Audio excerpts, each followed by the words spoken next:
تو سلیمان علیہ السلام نے کیا قسم اٹھائی؟ بار بار قسم دو رہا ہوں، بڑا مزہ آ رہا ہے کہ میرے 100 بیٹے ہوں گے اور ان کو اللہ کے راستے کا شہسوار بناؤں گا، لیکن انشاءاللہ نہیں کہا. بڑی جب اہم بات ہو تو انشاءاللہ ضرور کہنا چاہیے، وہ اللہ چاہے گا.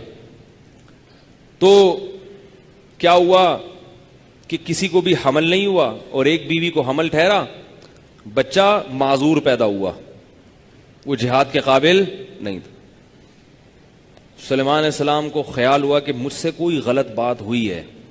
تبھی قرآن میں بھی اللہ نے اس کا ذکر کیا، وَلَقَدْ فَتَنَّا سُلَيْمَانَ، تحقیق ہم نے سلیمان کو آزمایا، وَأَلْقَيْنَا عَلَىٰ كُرْسِيِّهِ جَسَدًا، ہم نے سلیمان کی کرسی پر ایک ایسا بچہ لا کے ڈال دیا، ثم اناب، کہ سلیمان کو فوراً توبہ کی توفیق مل گئی، غلطی پر تنبیہ ہو، وہ معذور بچہ تھا. اب قرآن نے یہ اجمالی طور پر بیان کیا واقعہ کہ ہم نے سلیمان کو آزمایا اور ہم نے ان کے تخت پہ ایک معذور بچہ لا کے ڈال دیا، تو سلیمان کو تنبیہ ہو گئی. اس سے بات سمجھ میں آتی ہے کیا کہ بھئی کیا معذور بچہ ڈالا؟ کیا معذور کا لفظ بھی قرآن میں نہیں ہے، جسد ڈال دیا، ایک جسم ڈال دیا ہم نے. تو حدیث میں اس کی تفصیل ہے، حدیث میں تفصیل، اور حدیث بخاری اور مسلم کی، وہ حدیث میں تفصیل یہ ہے کہ وہ پھر یہ ہے جو میں بتا رہا ہوں کہ حضرت سلیمان علیہ السلام نے قسم اٹھائی کہ میری 100 بیویاں ہیں، میں ان سے جمع کروں گا اور بچے 100 پیدا ہوں گے لڑکے، تو میں پھر یہ تو کسی نے کہا بھی کہ انشاءاللہ کہہ دیں تو وہ بھول گئے پھر بھی. تو اللہ تعالیٰ کو نے پھر نہیں وہ پیدا کیا، ایک پیدا ہوا وہ بھی معذور. تو پھر سلیمان علیہ السلام نے پھر دوسرا معاہدہ کیا. سلیمان علیہ السلام نے کہا کہ اے اللہ مجھے چاہیے دنیا فتح کرنے کے لیے افرادی قوت. افرادی قوت کس طرح سے ہوتی ہے؟ نسل بڑھے، تو وہ تو بڑھ نہیں رہی جس اسپیڈ سے میں چاہ رہا ہوں، بڑھ تو رہی ہے مگر اتنی اسپیڈ سے نہیں بڑھ رہی. تو مجھے اس کا کوئی آلٹرنیٹ دے دے، متبادل دے. کیونکہ آپ کے ماتحت جو مجاہدین تھے بنی اسرائیل میں، وہ کچھ تنگ بھی کرتے تھے. پھر ایک دن کیا ہوا کہ سلیمان علیہ السلام کے گھوڑے تھے، جنگی گھوڑے، ان کو دیکھ دیکھ کے سلیمان علیہ السلام خوش ہو رہے تھے کہ اللہ کے راستے کے گھوڑے ہیں، کیا خوبصورت. ایسا ان کو دیکھنے میں مشغول ہوئے کہ آپ کی عصر کی نماز قضا ہو گئی. یا تو عصر کے وقت کوئی عبادت کا معمول تھا وہ قضا ہو گیا، یا نماز قضا ہو گئی. اب آپ کو خیال آیا کہ اے اللہ، میں ایک طرف تیرے راستے میں جہاد ہے، گھوڑوں کی دیکھ بھال، اور دوسری طرف عبادت. اگر میں اس گھوڑوں کی دیکھ بھال اور ان چیزوں کی طرف جاتا ہوں تو میری عبادت میں خلل واقع ہوتا ہے، اور عبادت کی طرف جاؤں گا تو تیری حکومت پوری دنیا پہ قائم کرنی ہے، اس میں خلل واقع ہوگا. تو مجھے تو اس موقع پر حضرت سلیمان نے دعا مانگی کہ اے اللہ، مجھے ایسی حکومت دے دے اپنی قدرت سے، لا ينبغی لأحد من بعدی، کہ میرے بعد قیامت تک ایسی حکومت کسی کو نہ ملے. اپنے فضل سے ایسا میرے کنٹرول دے دینا کہ میں پوری دنیا پہ تیری حکومت قائم کر دوں، مجھے اسباب ایسے دے دے. اللہ نے ایسے اسباب دیے جس کا دنیا میں کوئی سوچ ہی نہیں سکتا. کیونکہ ہم ایٹم بم کا سوچ سکتے ہیں، غوری میزائل کا سوچ سکتے ہیں، بڑی بڑی سبمرینیں بنا سکتے ہیں، یہ تو سوچ سکتے ہیں. ہم ایسا نہیں سوچ سکتے کہ جنات کو قابو میں لیں، ٹھیک ہے نا. یہ صرف عامل سوچتے ہیں، قابو میں ان کے بھی نہیں آتے. عاملوں پر بات نہ آ جائے تو وہ عامل وامل کے بعد کچھ بھی نہیں ہوتا، جنات بھی نہیں ہوتے. تو اللہ تعالیٰ فرماتے ہیں کہ ہم نے کیا کیا، ہم نے اس سلیمان علیہ السلام کی دعا قبول کی، ہواؤں کو ان کے تابع بنا دیا. ہوا ان کے تخت کو اٹھا کے جہاں چاہے لے جائے، فضائی سفر تو آسان ہو گیا، ٹھیک ہے. اور ہم نے کیا کیا، جنات کو ان کے تابع بنا دیا. بڑے بڑے طاقتور سرکش جنات سمندروں میں غوطے لگاتے تھے، سمندروں کی تہ سے ان کے لیے نوادر نکال کے لاتے تھے. بڑی بڑی عمارتیں بناتے تھے جو مزدوروں کا کام نہیں تھا. اتنی بڑی عمارتیں جن میں کئی سال لگ جاتے، وہ جنات بنا کے کھڑا کر دیتے تھے. یہ احرام مصر عین ممکن ہے جنات کی تعمیریں ہوں، کیونکہ یہ دنیا کے 7 عجوبوں میں سے اس لیے ہے کہ انسانی عقل کہتی ہے کہ اس زمانے میں بغیر جوڑ کے اتنی بڑی بڑی دیواریں پہاڑوں پہ فٹ کس نے کی ہیں، کیونکہ اس میں اینٹیں نہیں ہیں. بغیر جوڑ کے اتنی بڑی بڑی دیواریں ہیں، یہ اتنے بڑے بڑے پہاڑوں میں لے جا کے فٹ کیسے کر دی ہیں یہ؟ تو اللہ نے جنات ان کے تابع کر دیے. تو یہ ساری باتیں کس کی قدرت کی دلیل ہیں؟ اللہ کی. اب میں مولانا مودودی کا تذکرہ کر رہا تھا, انہوں نے اس حدیث کا انکار کیا بخاری مسلم کی. انہوں نے کہا یہ ممکن نہیں ہے کہ ایک رات میں 100 بیویوں سے ہم بستری ہو سکے, ناممکن ہے. انہوں نے کہا چلو فرض کر لیتے ہیں کہ پیغمبر میں اتنی طاقت تھی, لیکن اتنا وقت, رات اتنی لمبی نہیں ہوتی. تو اس پہ علماء نے ان پہ رد کیا ہے کہ یہ واقعہ پیغمبر کا ہے, عام انسانوں کا نہیں ہے, اور پیغمبروں کے ساتھ معجزے ہوتے ہیں, اور عام اہل اللہ کے ساتھ معجزے نہیں ہوتے لیکن کرامتیں ہوتی ہیں, وہ بھی عقل سے بالاتر. حضرت مفتی محمد تقی عثمانی صاحب مدظل العالی نے یہ واقعہ لکھا ہے کہ ہندوستان میں ایک بزرگ عصر سے لے کر مغرب تک میں قرآن ختم کیا کرتے تھے, لوگ ان کی بات پر یقین نہیں کرتے تھے. انہوں نے ایک دن پورے مجمع میں ختم کر کے بتایا. اگر اس کے راوی حضرت مفتی محمد تقی عثمانی صاحب مدظل کے علاوہ کوئی اور ہوتا تو میں بیان نہیں کرتا, کیونکہ ایسے قصے فضول میں بہت مشہور ہے. اسی طرح ہمارے حضرت فرمایا کرتے تھے, ہمارے حضرت سے یہ حضرت مفتی محمد تقی عثمانی صاحب نے یہ واقعہ سنایا کہ ہندوستان میں ایک بزرگ تھے جو پہلے وہ پورے مہینے میں قرآن ختم کرنا ہوتا تھا نا, تو چاند کی پہلی تاریخ کو پہلا پارہ, دوسری تاریخ کو دوسرا, تیسری کو 29ویں میں جا کے وہ اگر 29واں پارہ پڑھتے تھے تو یہ اس کی علامت ہوتی تھی کہ آج چاند نہیں ہوگا, روزے پورے 30 ہوں گے. اور اگر وہ 29 کے ساتھ 30واں بھی پڑھ لیتے تھے تو یہ اس کی علامت ہوتی تھی کہ آج مہینہ ختم ہو جائے گا. ان کا یہ معمول کبھی بھی غلط ثابت نہیں ہوا. بعض لوگ کرامات کا بالکل انکار کر دیتے ہیں, نہیں یہ تو عقل نہیں مانتی. بھائی عقل اس لیے نہیں مان رہی کہ آپ اس کو انسان کا کمال سمجھ رہے ہو, جبکہ یہ کس کی قدرت ہے؟ اللہ کی قدرت ہے. کرامت اور معجزہ اس میں ولی کا ہاتھ ہوتا ہے, مگر کام کرنے والا کون ہوتا ہے؟ اللہ. تو اللہ تو سب کچھ کر سکتا ہے نا. نبی جو 7ویں آسمان پہ گئے خود تھوڑی گئے ہیں. اگر نبی یہ دعویٰ کرتے نا میں خود سے گیا ہوں, پھر ہم کہتے بھائی انسان خود سے نہیں کر سکتا, عقل نہیں مانتا. یہ تو اللہ لے کر گئے ہیں. سبحان الذی اسری بعبدہ, اللہ فرماتے ہیں ہر عیب سے پاک ہے وہ ذات جو اپنے بندے کو مسجد اقصی تک لے کر گیا راتوں رات. تو اللہ بتا رہے میں عیب سے پاک ہوں, میں عاجز نہیں ہوں. تمہاری طرح کے کچھ کام تم کر سکتے ہو, کچھ نہیں کر سکتے, میں سب کچھ کر سکتا ہوں. بات نہیں آ رہی میرے خیال ہے.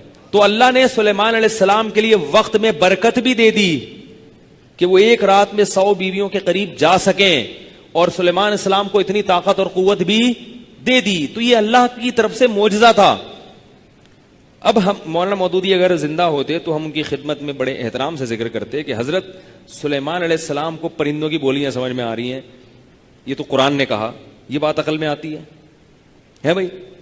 سلیمان علیہ السلام اور داؤد علیہ السلام خود کہہ رہے ہیں یا ایھا الناس علمنا منطق الطیر, اے لوگو ہمیں پرندوں کی بولیاں سمجھ میں آتی ہیں. ان ھذا لہو الفضل المبین, دیکھو یہ تو اللہ کا کھلا فضل ہے. اور پرندے کیا, چیونٹی جو بول رہی ہے وہ سمجھ میں آ رہا ہے. اب اس پہ کتنے اشکالات ہوں گے. سلیمان علیہ السلام کا لشکر جا رہا ہے, ایک چیونٹی, قرآن کہہ رہا ہے ایک چیونٹی اپنی چیونٹیوں سے کہتی ہے کہ یہاں سے نکلو پتلی گلی سے. پتلی گلی سے, اس زمانے میں بھی پتلی گلیاں تھیں, چیونٹیوں کی پتلی گلی کتنی پتلی سی ہوگی آپ سوچیں. چیونٹی نے اعلان کیا یا ایھا النمل ادخلوا مساکنکم, فوراً پتلی گلی سے اپنے بلوں میں داخل ہو جاؤ. لا یحطمنکم سلیمان وجنودہ وہم لا یشعرون, کہیں ایسا نہ ہو کہ سلیمان اس کا لشکر تمہیں رون ڈالے اور ان کو پتہ بھی نہ چلے. تو قرآن کیا کہتا ہے؟ اب دیکھو سلیمان علیہ السلام اتنے بڑے لشکر میں جا رہے ہیں, چونٹی ایک اعلان کر رہی ہے, اور حضرت سلیمان کو اس کا اعلان سنا بھی, سمجھ میں بھی آیا, اور اتنا اچھی طرح سمجھ میں آیا, فتبسم ضاحکا, کھلکھلا کے ہنس پڑے, کھلکھلا کے ہنس پڑے, اور اللہ سے دعا مانگ رہے ہیں اللہ تو نے مجھ پر یہ فضل کیا, یہ تیرا کرم ہے کہ چیونٹی کی بات سمجھ میں آ رہی. تو عقل میں آتی ہے یہ باتیں. او بھائی وہ چیونٹی چلو اتنی سپیڈ میں بولے کہ آواز تو پہنچے نا وہاں تک, ہے بھائی. پھر چیونٹی کو کوئی سائنسدان اس کا قائل نہیں کہ چیونٹیاں بولتی بھی ہیں. وہ کیا ہوا ہے, کیا آواز تھی, کیا تھا, ہمیں نہیں پتا. لیکن بھائی یہ اللہ کی قدرت سے بعید نہیں ہے. ہدہد خفیہ ایجنسی کا کام کر رہا ہے سلیمان علیہ السلام کے دور میں. ہدہد نے آ کے مخبری کی کہ آپ کو پتہ ہی کوئی نہیں, ادھر ملکہ سبا کی حکومت ہے. سلیمان علیہ السلام جب اپنا وہ جاہو جلال کے ساتھ بیٹھے ہیں نا, تو سلیمان علیہ السلام نے کہا کہ ہدہد کدھر ہے, وہ مارکیٹ سے شارٹ کیوں ہے بھائی. مال یا لا ار الہدہد، مجھے کیا ہو گیا کہ مجھے ہدہد نظر نہیں آ رہا. اور اگر وہ اب اگر آئے گا نا تو جب تک معقول عذر بیان نہیں کرتا کہ میں شارٹ کیوں ہوا، اس اگر بیان نہیں کرے گا تو یا تو سخت سزا دوں گا یا ذبح کر دوں گا. کیونکہ ایجنسی کا کام بہت ہی حساس ہوتا ہے، اس کو مارکیٹ سے شارٹ ہونے کی اجازت نہیں ہے، ورنہ دہشت گردی اپنی عروج پہ پہنچ جائے گی. ہدہد نے آ کے بتایا کہ حضرت میں جو مارکیٹ سے شارٹ ہوا تھا نا، ایک نئی مارکیٹ میں گیا تھا میں. آپ کا یہ دعویٰ ہے کہ آپ پوری دنیا پر اللہ کے دین کو نافذ کر رہے ہیں اور پوری دنیا پہ آپ کی نظر ہے، تو ایک بہت طاقتور باقاعدہ ریاست ہے، اسٹیٹ ہے، اتنی بڑی اسٹیٹ، اتنی بڑی ریاست. ایک تو حیرانگی اس پر کہ اتنی بڑی اسٹیٹ آپ کی نظروں سے اجھل.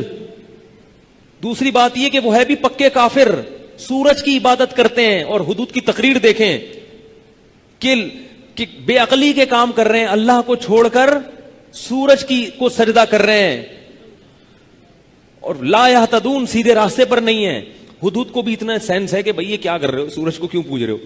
تو کہہ رہے ایک تو اتنی بڑی طاقت، اتنی بڑی ریاست اور عورت کی حکومت، اور اتنا بڑا تخت اس کا، جیسا آپ کا تخت ہے ایسا عالی شان تخت، سب کچھ ہے اس کے پاس، اور آپ کو ادھر پتہ ہی کوئی نہیں ہے. بھائی پتہ ہی کوئی نہیں. سلیمان علیہ السلام حیران ہو گئے، یار ہم سمجھ رہے ہیں کہ ہمیں دنیا کا سب کچھ پتہ چل گیا، اور یہ باقاعدہ ریاست. اب سلیمان علیہ السلام کو یہ خوف ہوا کہ کہیں یہ سزا سے بچنے کے لیے ایک جھوٹی کہانی تو نہیں گڑھ دی اس نے. ایسا بھی ہوتا ہے نا کہ ایسی کوئی نئی چیز لے آؤ، مارکیٹ ہے نہیں لیکن مارکیٹ لے آؤ مارکیٹ میں، تو ایسا تو نہیں. سلیمان علیہ السلام نے کہا ٹھیک ہے تم ایسا کرو، یہ خط لے کے جاؤ، اس کو دو ملکہ سبا کو، اور دیکھو کہ جواب کیا دیتی ہے. کیونکہ سلیمان علیہ السلام جانتے تھے کہ ہدہد لکھنا پڑھنا نہیں جانتا. وہ بات تو میری سمجھ، اللہ اس کو سمجھا رہے ہیں، لیکن اتنا ترقی یافتہ نہیں ہوا کہ جو ہے وہ کمپوزنگ بھی جانتا ہو اور جناب وہ ریٹن. تو یہ خود تو جواب لکھ نہیں سکتا، تو اگر یہ لکھوا کے لائے گا تو اس کا مطلب یہ کیا کہہ رہا ہے، سچ کہہ رہا ہے. اور سلیمان علیہ السلام نے خط لکھ دیا ملکہ سبا کے نام، انتہائی مختصر اور جامع خط. انہو من سلیمان، یہ خط سلیمان کی طرف سے ہے. انہو بسم اللہ الرحمن الرحیم، اس خط کا مضمون یہ ہے، شروع اللہ کے نام سے جو بڑا مہربان اور نہایت رحم کرنے والا ہے. اللہ تعلو علی واتونی مسلمین، اسے کہتے ہیں گل ویلے دی تے پھل موسم تک. کوئی لمبی چوڑی بات نہیں، کوئی لمبی چوڑی بات نہیں. جس کی دعوت برحق ہوتی ہے نا، جان ہوتی ہے اس کی دعوت میں، تو وہ حکمران جب کسی دوسرے حکمران کو دعوت دیتا ہے تو کیسی دعوت دیتا ہے، مختصر. دعوت کیا ہے، بسم اللہ الرحمن الرحیم، اللہ تعالی علیہ، سرکشی مت کرو، واتونی مسلمین، بندی بن کے چلی آؤ، انسان بن کے. مسلمین کا ترجمہ ہے فرما بردار، لیکن اس کو پنجابی کہیں گے بندہ، کہتے ہیں نا بندہ بن بندہ. تو اگر وہ اس وقت پنجابی کلچر ہوتا ٹھیک، تو اس کا ترجمہ خط کا کیا ہوتا، بندی بن جا، اور اپنی پبلک سے بھی کہتے بندے بن کے شرافت نال چلے آؤ.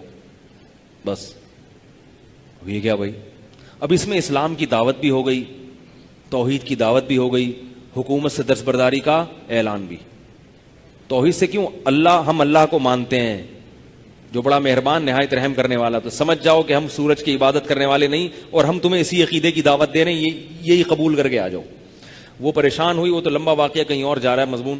اس نے اپنے درباریوں سے مشورہ لیا، یہ کیا ہے، یہ تو دوسری کوئی بات ہی نہیں کی اس نے. وہ درباری تھے پاگل، انہوں نے کہا کہ لڑیں گے، فائٹ کریں گے. ملکہ سبا عورت ہو کے بڑی عقل مند تھی، اس نے کہا کہ دیکھو اگر یہ برحق ہے نا، تو اگر یہ غالب آ گیا تو پھر ہماری ایسی کی تیسی ہو جائے گی. جنگ میں شکست کے بعد کیا ہوتا ہے، یہ دوسرے پہلو پہ بھی غور کرو. اور اگر یہ برحق نہیں ہے تو اس کا مقصد ہے دنیا کی لالچ، حکمرانوں کو مزید حکومت چاہیے ہوتی ہے، تو ہم اس کو اتنے ہدیے مہنگے مہنگے بھیجتے ہیں کہ ہدیے دے کر یہ اپنے موقف سے دستبردار ہو جائے گا. جب یہ ہدیے دیکھیں گے، او بھائی تو مجھے تو یہی چاہیے تھا، مل گیا، بس ٹھیک ہے تم وہاں حکومت کرو، ہم یہاں بھی ہر سال بس یہ تحفے بھیج دیا کرو. تو اس نے اتنے مہنگے مہنگے تحفے بھیجے نا سلیمان علیہ السلام کے پاس، کہ وہ تحفے دیکھ کر سلیمان علیہ السلام نے کہا کہ تم مجھے غلط سمجھے ہو، میں اس طرح کا آدمی نہیں ہوں. اور اس وفد سے کہا واپس چلے جاؤ، فَلَنَأْتِيَنَّهُمْ بِجُنُودٍ لَا قِبَلَ لَهُمْ بِهَا، اب اگلی دفعہ خط نہیں آئے گا، خط نہیں آئے گا، نہ کوئی مس کال ہوگی، نہ کوئی خط ہوگا، اب آئے گا لشکر، اور ایسا لشکر لے کر آ رہا ہوں کہ تم اس کے سامنے نہیں ٹھہر سکتے. ملکہ سبا کو جب لیٹر ملا اس نے بولا بھائی یہ بندہ ایک نمبر ہے، یہ واقعی اللہ کا نبی ہے، اس کی دعوت میں لچک نہیں ہے، یہ پیسے دیکھ کر لالچ میں نہیں آیا. اب جب وہ آ رہی ہے تو میں جو اصل واقعہ بتانا چاہ رہا ہوں، سلیمان علیہ السلام نے کہا جب یہ آئے گی نا تو ہم اس پہ کہتے ہیں نا کہ ایک سیاست ہوتی ہے بھرم میں لینا، اس کو ہوتا ہے نا بھرم. تو حضرت سلیمان علیہ السلام نے کیا کیا کہ اس پر ہمارے بھرم بہت اچھے پڑے، اس کا تخت اٹھا کے لے آؤ، کیونکہ اتنا بڑا تخت وہاں سے ہو کے یہاں آ نہیں سکتا اسباب کی دنیا میں. وہ جب اپنا تخت یہاں دیکھے گی تو وہ نبوت پہ اور یقین کر لے گی کہ یہ سلیمان کا کام نہیں ہے بلکہ یہ کس کا کام ہے؟ اللہ کا. تو اللہ کی مدد ان کے ساتھ ہے.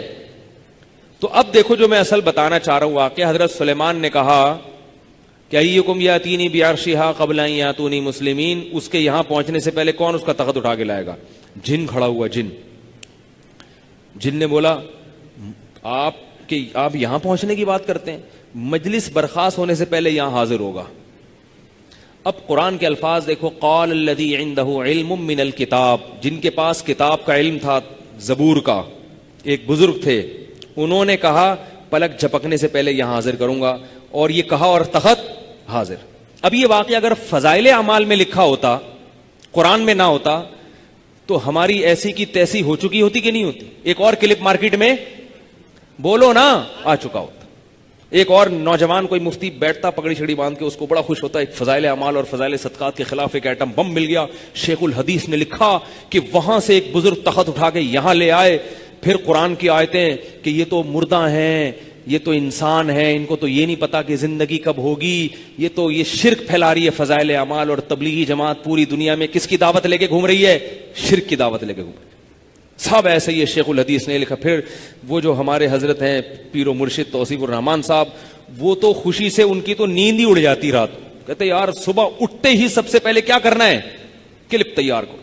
ایک دم کیمرہ آتا اور پھر توحید پر الحمد سے لے کے والناس تک قرآن میں توحید پر جتنی آیتیں ان کی تلاوت ہوتی. اور اس توحید کا مقصد ہندو کو مسلمان کرنا نہیں بلکہ مسلمانوں کو دائرہ اسلام سے باہر نکالنا. آج کل جو توحید بیان کی جا رہی ہے اس کا مطلب یہ نہیں کہ ہندو کی طرف مسلمان ہو جائیں توحید سن کے، بلکہ جو پہلے سے مسلمان ہیں ان کو دائرہ اسلام سے باہر نکالنا. یہ ہے ہی نہیں. تو پھر لوگ ہمیں فون کرتے، ہم کہتے یار پہلے کم قصے ہیں جو ایک نئی ٹینشن میں ڈالتے. تو یہ وہ لوگ ہیں بیچارے جن کے پاس علم